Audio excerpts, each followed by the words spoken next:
బాగుందని ఒకటి చంద్రబాబు నాయుడు గారికి ఢిల్లీ కులస్తులకి చాలా పెద్ద అవగాహన ఉంది. తను ఎస్సీ వర్గీకరణ చేసినప్పుడు ఢిల్లీ కులస్తులకి ఒక పాయింట్ ఇచ్చి అప్పట్లో చేస్తే స్వాతంత్రం వచ్చిన దగ్గర నుంచి అప్పటి వరకు ఎంతమంది డాక్టర్లు ఇంజనీర్లు అయ్యారో ఆ కొద్ది టైంలోనే కొంతమంది అయ్యారు. అలాగే పవన్ కళ్యాణ్ గారు కూడా చాలా అతనైతే ఏకంగా నేను ఎవరన్నా అడిగితే నేను రెడ్డి కులస్తుని అనండి, నేను ఇప్పుడు జన్మ అంటూ ఉంటే నేను రెడ్డి కులస్తుని, నేను సేవ చేసుకుంటానని చెప్పాను.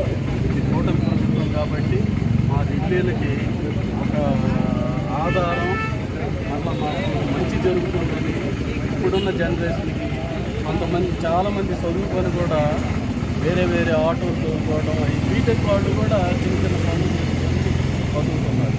ఈ వర్గీకరణ జరిగినప్పుడు 1% ఇచ్చారు, అది ఉమెన్స్కి ఇచ్చారు.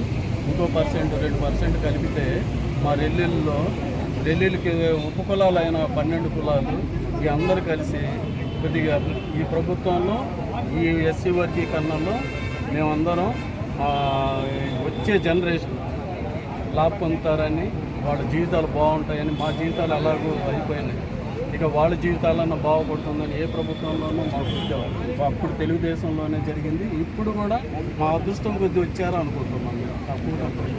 ఇద్దరికీ అవగాహన ఉంది. జై రెడ్డి, జై రెడ్డి.